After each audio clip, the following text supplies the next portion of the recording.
move now to our next Cowboy as we go to Sadhur. Sadhur lives right here in Atlanta, Georgia. Here's a guy right here that is a retired fireman here in Atlanta. Now a farrier here in the area. So we'll watch Sadhur into the finals in DC before. We'll see what he can do. Come on, Sadhur, right hard, buddy.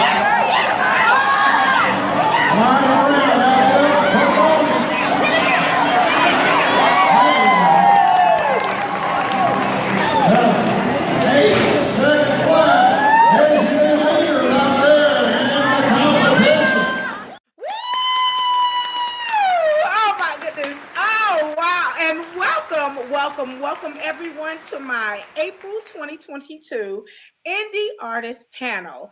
And I am so excited for this quarter because I have a different type of artist on my platform this quarter. And he is none other than the legendary legendary Mr. Thaddeus Hurd himself, who is a steer wrestler. In neighbor terms, he is a cowboy, y'all. He's a cowboy. So welcome, Mr. Hurd, or I should say Thad. Welcome. How are you this evening? I'm doing great. Oh my goodness. And so to give a little history, that is a cousin of my God-given sister, my sister friend, LaTanya Todd. And we wound up meeting at a not so cheerful event. It was a family life celebration, but we were able to meet. My husband and him actually were able to meet, and they sat and they talked for a few hours. And that's how my husband learned about the type of artistry that Mr. Thad is in, and the rest is history. So we're gonna move this along. Again, Mr. Thad Hurd is our cowboy for this for this quarter of Shanrae's April 2022 Indie Artist Panel. So let's get started. Question number 1: what is a steer wrestler? A steer wrestler is a cowboy that the event, it takes two cowboys. And what happened is you have the cowboy on the left, who is the steer wrestler, and you have the cowboy on the right, which is called the hazer. And what you do is when the person that's going to catch the steer nod his head for you to release the steer, you take off at the same time. And you create a tunnel, and your hazer is to prevent the cow from veering off away from the steer wrestler. And it allows you time to catch. And the horse that I'm riding is trained to run right up beside the cow and give me time to get off the horse onto the cow's back. And then he changed gears and run to pull my feet out of the stirrups so that I can get on the ground and shake the steer and then throw it. Wow. Okay, so you have got to be really, really, really strong. You have to be strong to do something like that. It helps. It's more technique because they say it's the event for men that are 250 and better, but it's not true. You have a lot of guys that are under 200 pounds that do it and are real good at it. Wow. And technically, how much does a steer weigh? Somewhere around 450. Woo! Oh my goodness.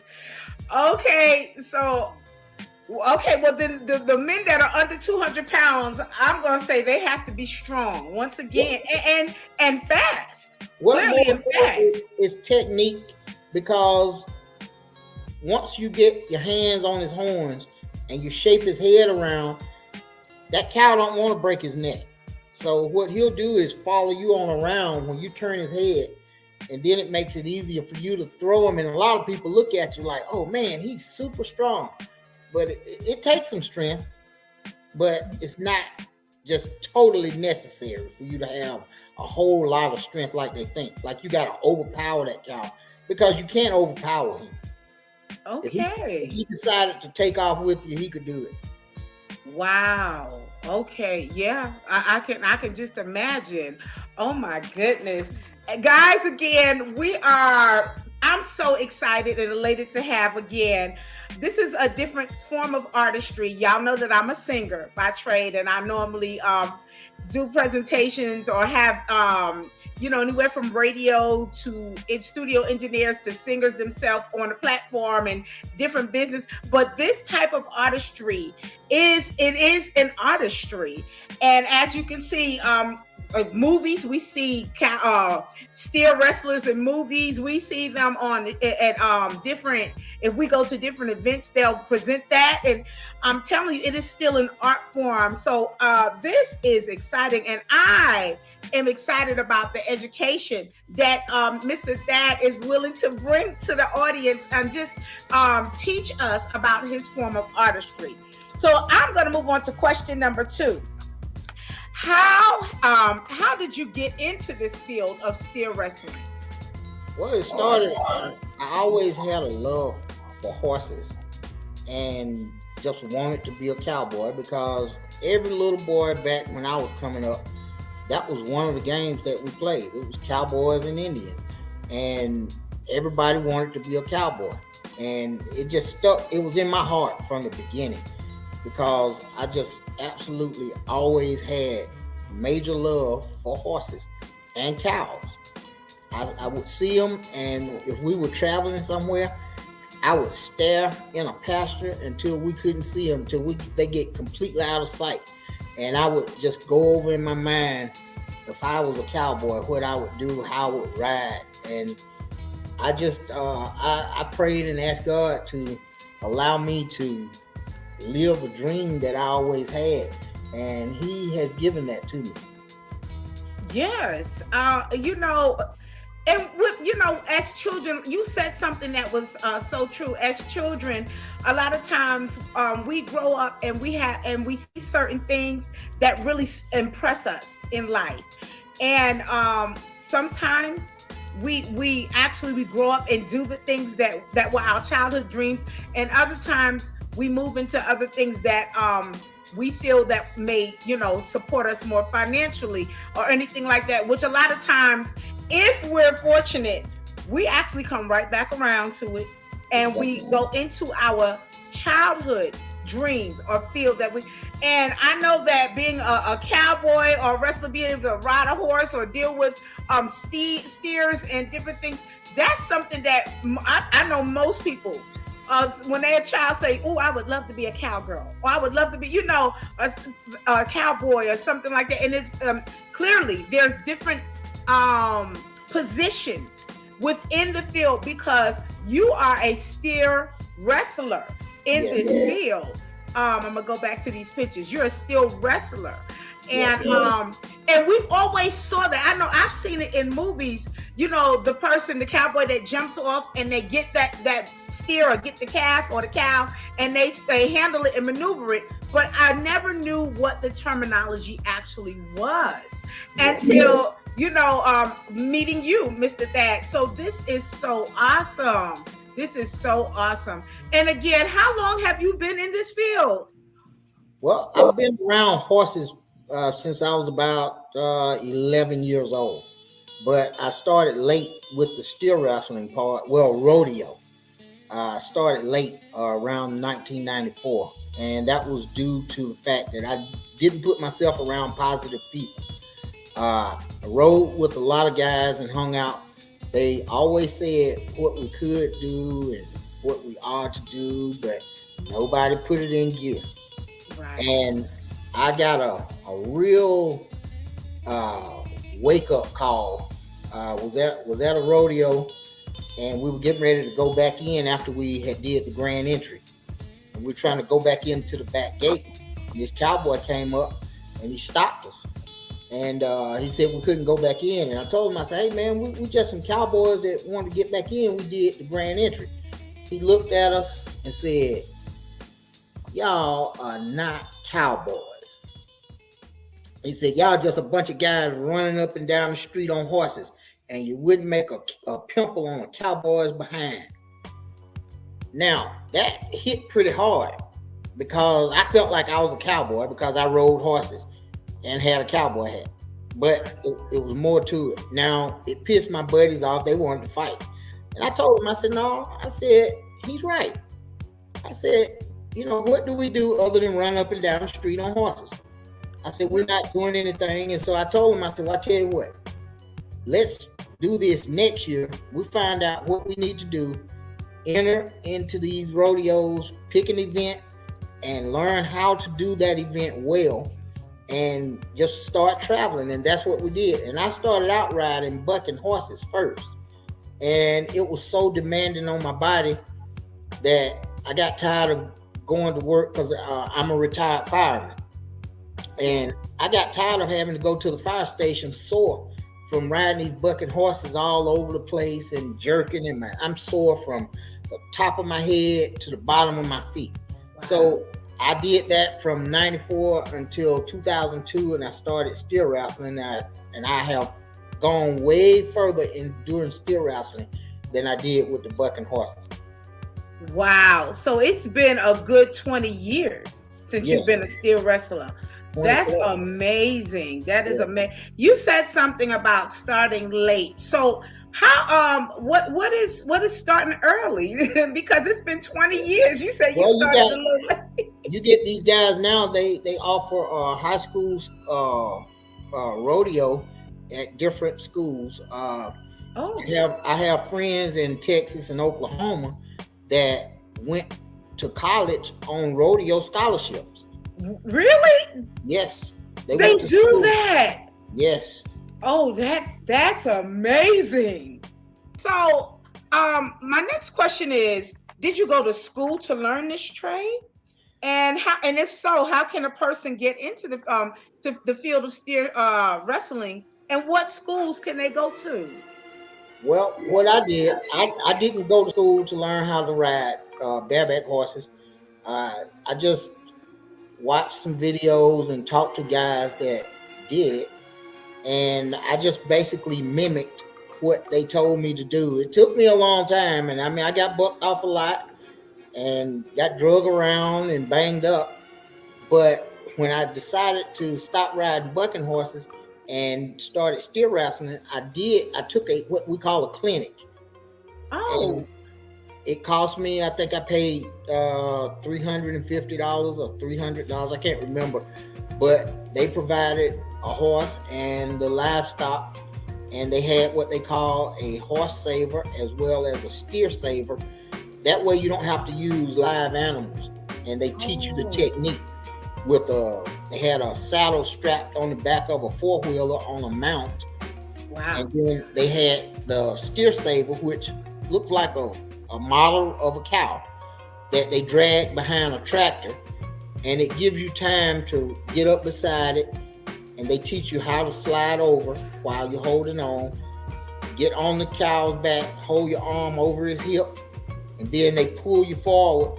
And then once you get into a certain place, you let go and you come across and you hook the horn, your outside horn, with your arm right in here, and you grab the inside horn, which is closest to your body. You grab it with your left hand. Wow. And you hold on, and when they change gears, that horse normally will change gears. They pull your feet out of the stirrups. You come down, and we do what we call put that horn in your pocket. You push down on your inside horn and lift on the outside. And what will happen is that cow will throw his head up and follow you on around. And once he follow you around, you place his chin right in the bend of your arm here, and you roll him over. Yeah, that's a serious technique, and yeah, and I understand you. Wow, and that takes you have to be pretty brave to do that. And so, okay, you're opening up a whole different world right now to us.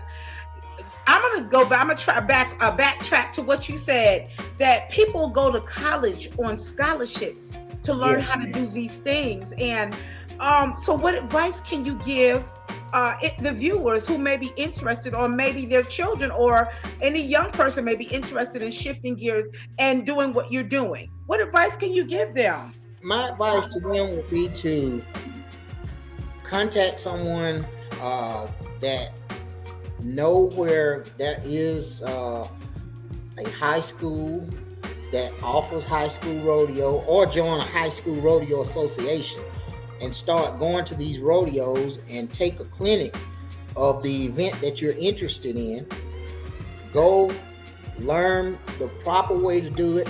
Don't do like I did, because I went to the school of hard knocks, so I gave away a lot of money. And what happened is, you give away enough money, and what we used to call it, donating to the cause. I got tired of donating, because it's like I would lose. I get bucked off every rodeo I went to, and so my $80 or whatever I paid to enter was gone. And now I walk away with the sad face, and I was like, man, if I could just win. But I was getting beat out every week or every other week, whenever it was, by the same guys.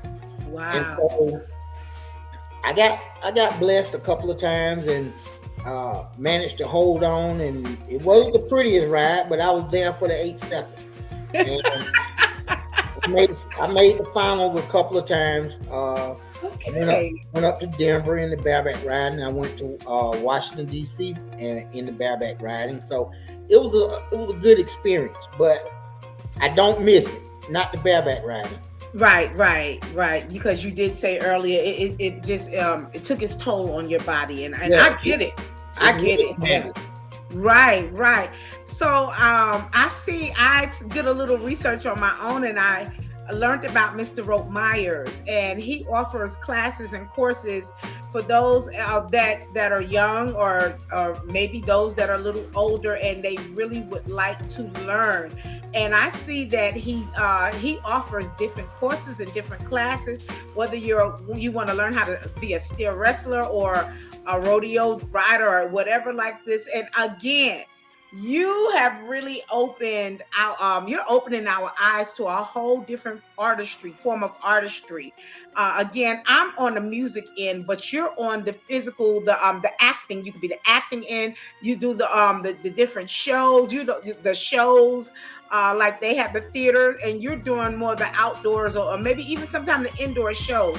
And some of these nuggets that you talked about here a little bit earlier, in order to, if you want to go into this field, and they're here on display. Can you talk a little bit about the discipline and the technique? These are some of the nuggets that you said that you'll need in order to become a steer rodeo rider, a steer wrestler. Yeah. Well, for one, you have to discipline yourself and put yourself in a position to be able to take constructive criticism, because you're not going to do it right away unless you've been doing it before. But if it's something you learn, you're just trying to learn, you have to be willing to listen. You have to open your ears and just become a human sponge and try to take in everything that they're teaching you to properly do these things, to most of all to be safe as well. Right. You have to, in my opinion, it looks like you have to be brave to deal with live animals. Yes, you do. But the one thing that I like to always say, and I mean, because I just love every time I can to tell somebody about God. God did not equip us with fear. That's true. That's something that we developed ourselves because of being afraid of, I might get hurt. My first wife, when I was married, I wanted to rodeo way back, but she used to tell me all the time, "Oh, you shouldn't do that. You got a family, and what if you get hurt?" And that kind of kept me away from it, because I said, "Yeah, you're right. I got children. Right. If I get hurt, then what will happen to them?" But then, I thought about it, and I said, man, I said, I got one of the most dangerous jobs in the country. You know, I was a firefighter.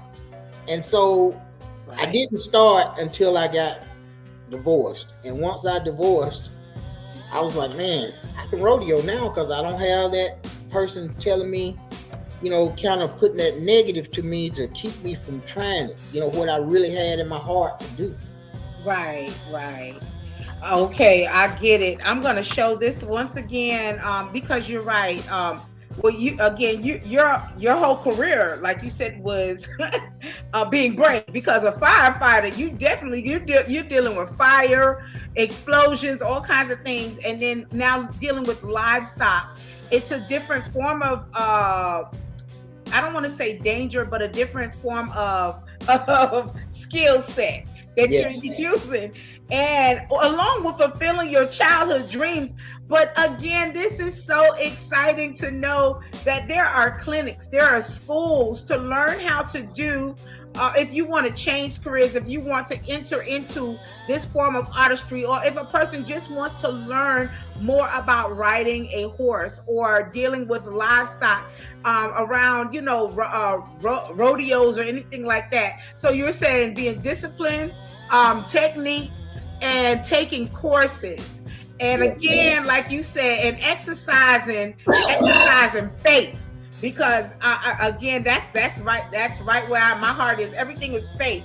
It's a faith walk to do anything, whether you're doing a physical type of artistry, or if you're doing singing, or because even that's a different type of faith with that, going out trying to sing or produce or to put yourself out there in front of people, and you're going to get a whole lot more no's and negatives when it comes to putting your artistry out, singing wise, period, or even any form of artistry. There's always going to be a critical type of corner.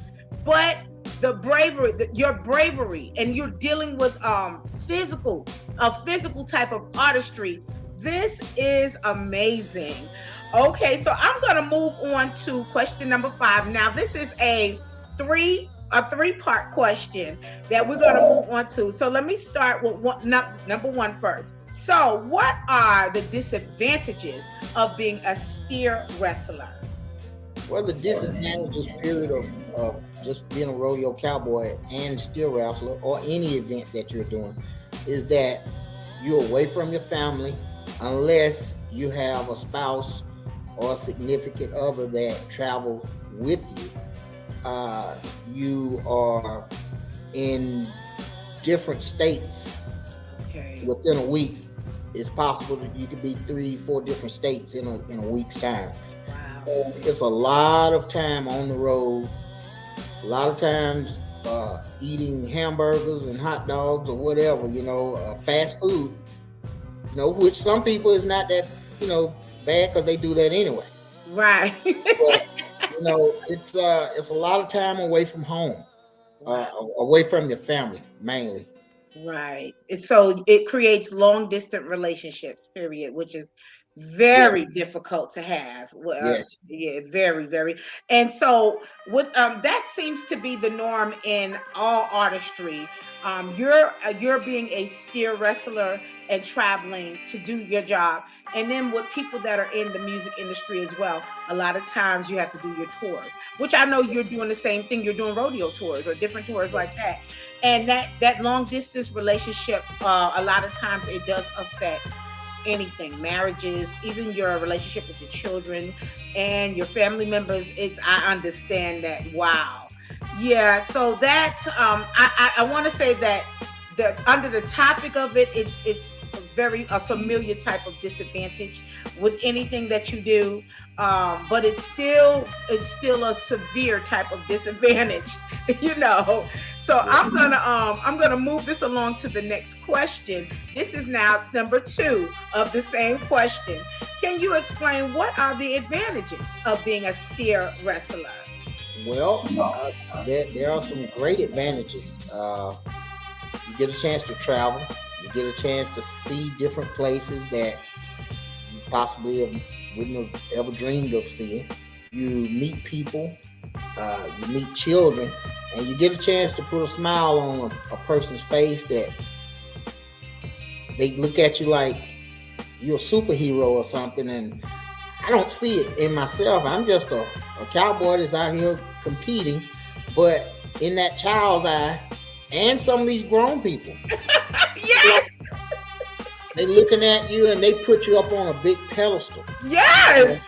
And it's like, wow, you're a cowboy. Yes. Oh my Yeah. God. That is so, exciting to know. I know for me to say, okay, I know a cowboy. And let's just put it this, I know a black cowboy. I know that really does do this for a living. He's out there doing shows and traveling and wrestling with these steers, and you still have to deal with horses at some point, and all of this. So yes, this is exciting to know. Oh yeah. Celebrity. It's like, as you can see in some of the bullet points up there, you do become a celebrity to the people that come out, because we're down here in Georgia. We're in the South. Now I am born and raised New York. So when we migrated and moved to Georgia 25 years ago, and we started seeing the signs for rodeos and all of this, we was put in a whole different world. But Yes. every year it was like, yay, the rodeo is coming back. And then the first time that we ever saw black cowboys and doing this, I was like, it's true.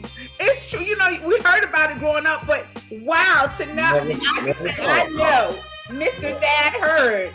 And for real, honest to goodness, a black cowboy, that's exciting. That's celebrity to me. Yeah. Yes. Oh my goodness. So you mentioned traveling, the celebrity, educating the fans. And then we're going to move along to the world's richest steer wrestling events. All right. Can you open this up to us about that? That event, even though I'm a steer wrestler, I never really got a whole lot of information about it. But Okay. it's my understanding that they have a deal where you can compete for like $1 million prize money. Wow. So that's why I was telling you, that's a great advantage. Yes, If you get an it opportunity, is. you qualify, and if you're in the top, I don't know what they take back, but say you might have 100 guys that go and enter, and then they take back maybe the top 20, with the best times. And if you're selected to go back to get a chance at that $1 million or just a part of it, it's going to pay off more than any regular rodeo that would pay off. Wow. So it's a great trip. Wow, to hear that you're competing for $1 million or more.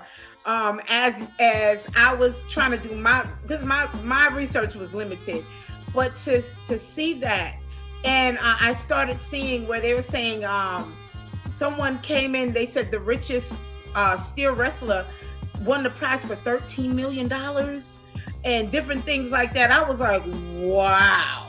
Well, like when you go to the rodeo they have every year, if you are a member of the Professional Rodeo Cowboy Association, Right. they have a rodeo in Las Vegas every year in December that they take the top 15 all over the United States from the different divisions.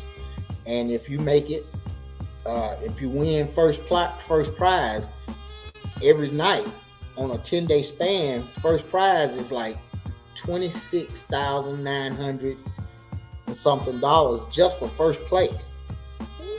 So you can imagine some of these guys, and then they have what they call average money, from money that's adding up after their consistency adds up for times that are real good times. They have a certain amount of money that's added to that part. So in a week's time, a person can go out there and they could win 150, 200,000 at the finals in Vegas. So, just for a 10-day visit. Wow. Just to know, you said Vegas. Okay, so I didn't know, of course, because when we go to Vegas, most people are going for the shows, for the food, and for the gambling. But Yes. to know that they bring, the world, the world. I'm saying this wrong, but it's called the world. Tell me again. No, What is it called? it's called the National Finals Rodeo, the Right. NFL. Okay, And right. That is wow. that's And to hear that, which I mean, I guess it to me it's a great payoff. To me, it's a good payoff because yes, you're dealing. It's dangerous. It's dangerous, like you said. It's hard on your body. And then you're dealing with live animals, and then so again, you have to. I can just imagine you have to guess the animal's temperament too. You gotta. no, you don't. It's no guessing because you don't have an idea. You just have to wait. Like say the Wow. guys that are riding the horses, they kind of know what to expect because they've seen these horses go. Sometimes you get your or Wow. they have seen those horses throughout the year, and then even the horses get selected. The horses that do the best, the bulls that do the best, they end up getting selected to go to the finals. So if they know a little something about them, they already know ahead. Or if one of the cowboys that has been on that horse or that bull, they'll ask them, say, "Hey, what kind of trip could I expect from this horse?" And they'll tell you, "Oh, he's going to come out. He's going to go to the left, and he's going to kick a couple of times, and then he's just going to just start, bowing up or whatever." Oh wow. So it Wow. helps, when you have another person there that has been on that horse or know a little something about it. Right, right. And I love how they're willing to share information to help make sure that you're aware of the animal's temperament. Yeah, So you don't find a lot of jealousy among cowboys. You do somewhat, but wow. they're always willing to help. You'll find, like, say, in the steer wrestling, Yes. I was always willing to help push a steer. I would get over in the box and get behind the cow, and you risking getting kicked or getting some guacamole on you. Not real guacamole, but you know what I'm talking about. Yes, I know what you're talking about. From all Yes. that good, clean, pretty grass that they have eaten.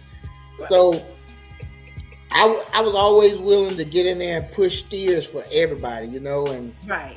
so that's what cowboys do, whatever event, they're always willing, and that could be your competition, but Yes. you're always willing to give a helping hand.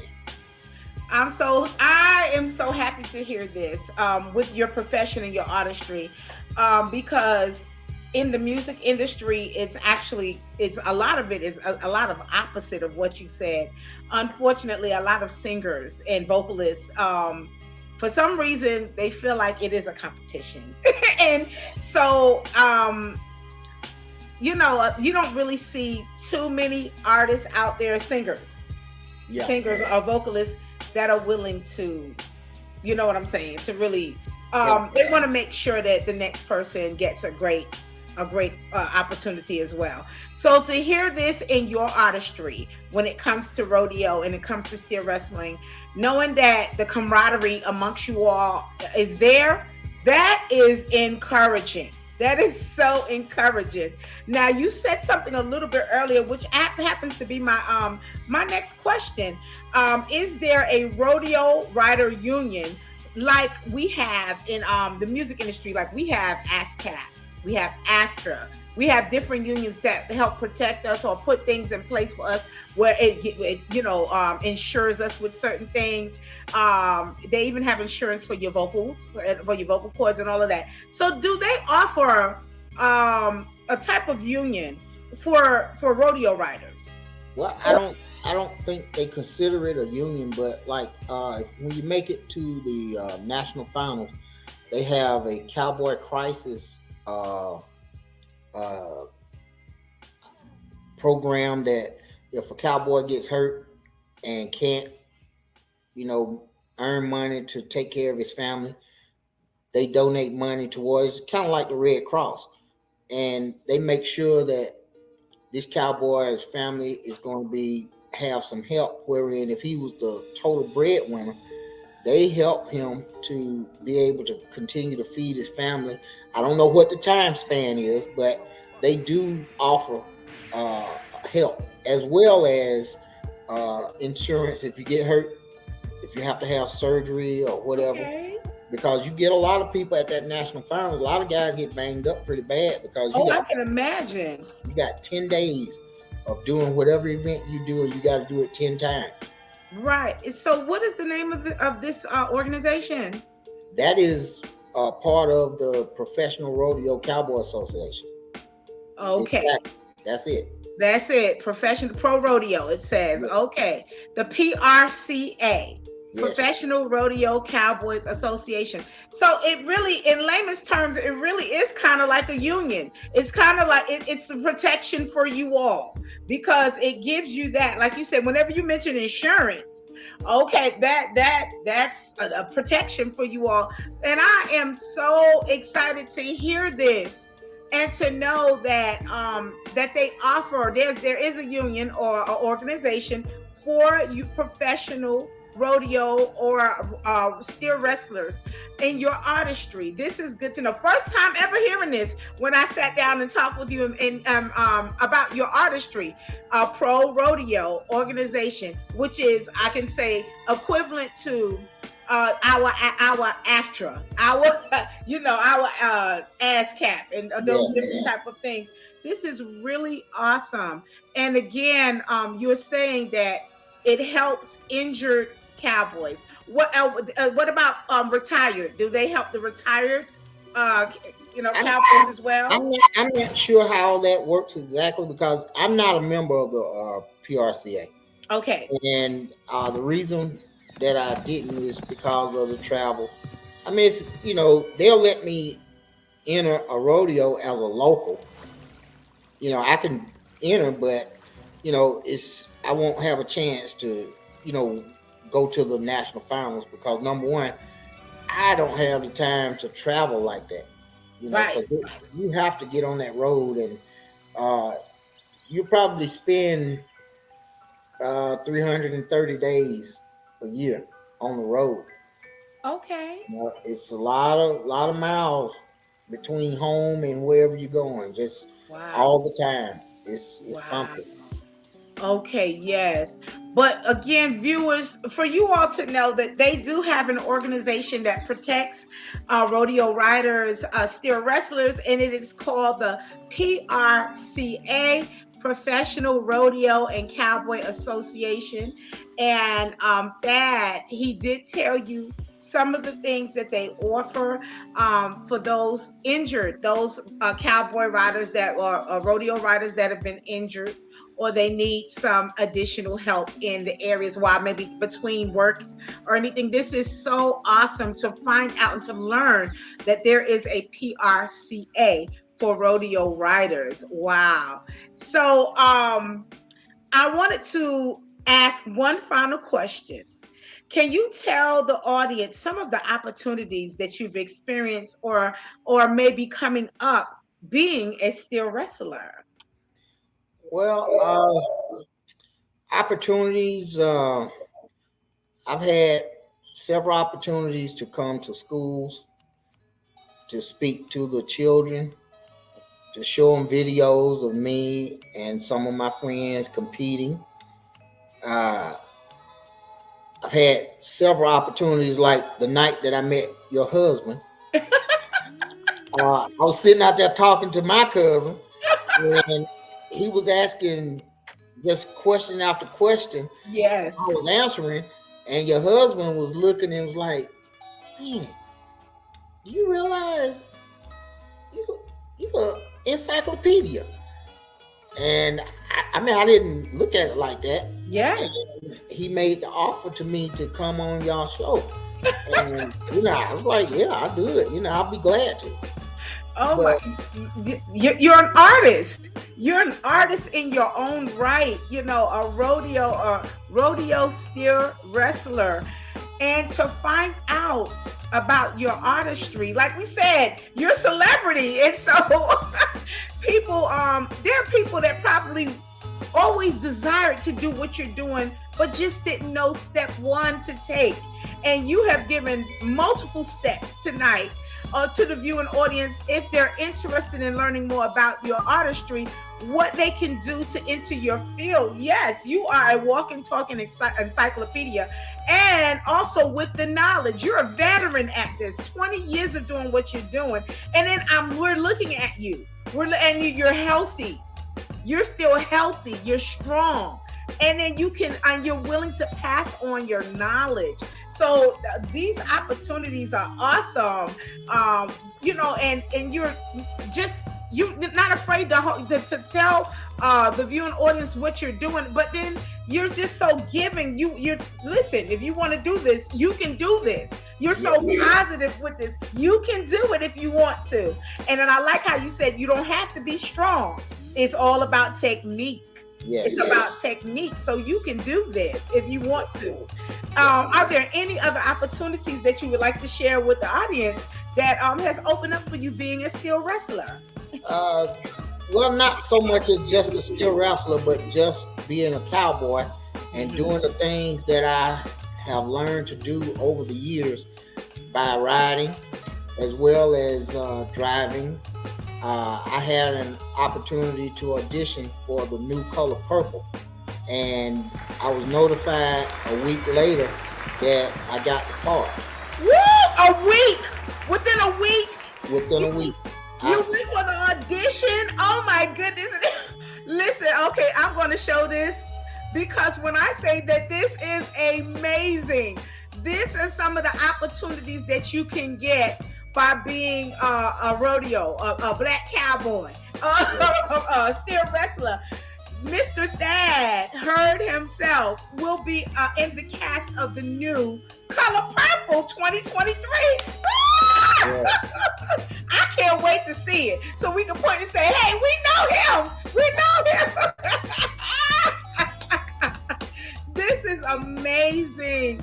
So can you share with the audience, how did you find out about the opportunity, the interview or the audition for it? And then, I mean, it takes so much faith to even say, I'm going to go for it. What did you do? What did you have to do for the interview in order to be? What I did, a friend of mine notified me and said, hey, did you see that on Facebook where they were auditioning for people to try out for this? I didn't know it was the Color Purple at the time. But they were saying that they needed African-American men that could ride or drive horses. So I was like, well, that's me. So I got the info. We went down. When it came my turn to ride a horse, I got on the horse and I had seen them, tell a few people to go around a couple of times. I got on the horse and I literally took maybe 10 steps and they stopped me and said, okay, you come on back. And I got kind of worried. I said, man, did I mess up? and the lady told me, she said, no, they could tell the way that you picked up the reins when you got on that horse that you knew what you were doing, as well as driving the wagon. I drove the wagon, around, and they gave me some different little scenarios to do, and I did it. So how long did it take them to contact you after your audition? It was maybe a week or 2 weeks, a week and a half to 2 weeks. That's quick. They sent me an email and to notify me when filming started. And yes. After looking at the calendar, it started last Friday and Monday, and it goes again this Friday and Monday, and then throughout the whole month of April. And then we have another date in June, which will be the final day of filming according to the schedule. So this is just so awesome to find out that your artistry opens doors, different type of doors for you now. You're now moving into acting. And that's going to be a part of your resume. So now Mr. Thad Hurd, the Black Cowboy, rodeo rider, steel wrestler is now an actor, because now you're going to be in the up and coming 2023 movie musical, The New Color Purple, with so many great, great actors. And now you're considered an actor as well. So when I say, wow, look at, did you ever imagine you being placed in movies, playing a black cowboy and doing what you do professionally? Yeah, did you ever imagine that? Well, I didn't imagine it, but there again, I have to put my God in it. That's right. That was one of the things that I prayed about, and I asked God to allow me to excel in the sport that I love, and for recognition for the accomplishments that I have made and the things that are in front of me that He wants me to do, to spread His word, however that is. If it means just saying what I just said about a few minutes ago, where I was saying that God did not equip us with fear. I'm letting it be known, and I'll say it, and I'm going to say it and continue to say it. But like I said, that is one of my blessings. That was one of the things that I asked for, and I have received those things, and they're still coming. Yes.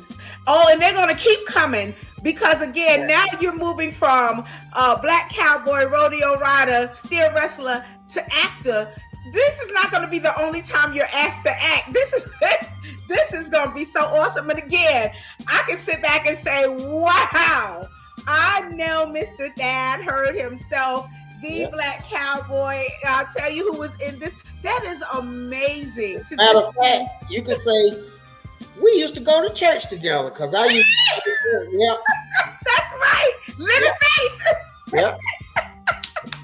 That's right. Oh my goodness.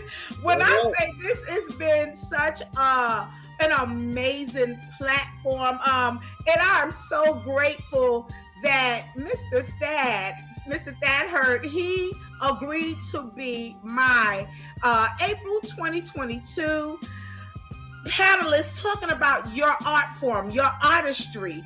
Are you a professional steer wrestler? And again, I have never, ever heard of this type of this form of being a black cowboy. And again, I didn't even know that it was broken down into categories until Dupree and you sat down and talked, and then learned a little bit more about what you're doing. And this is so awesome. So, viewing audience, listen, artistry is not just the basics when it comes to music or a band or even just acting. Artistry is broken down up under so many subtopics, so many subcategories. And we have the pleasure of meeting an artist who is a black rodeo rider, again, a steer wrestler, a cowboy, and now has transitioned. He's a professional. He does this for a living, and then transitioned now into acting. And we're going to keep seeing this. I am so grateful to have you as my April 2022 panelist.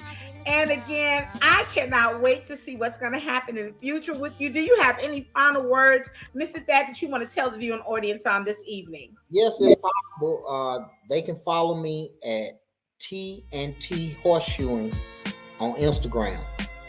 Okay, say it again. T&T. T&T, the word and, T&T Horseshoeing, one whole word, on Instagram. All right. I know I'm going to follow him, and I cannot wait. I'm going to backtrack because y'all need to see this again. I can't wait until 2023 to see Mr. Thad Hurd himself in the new color purple. Watch him work with the live animals, riding. I don't know, like you said, I know he can't tell us everything, but just look out for Mr. Thad Hurd. You're going to see his face in this movie, and this is a blessing just to have him on this evening to learn about his art form, and the fact that he was so willing to encourage other people to don't be afraid to get into this field. So again, thank you so much, Mr. Thad Hurd. God bless you, and thank you for being my April 2022 panelist on my Indie Artist panel. God bless you. I appreciate the invitation. Thank you and good night, everybody. All right, good night.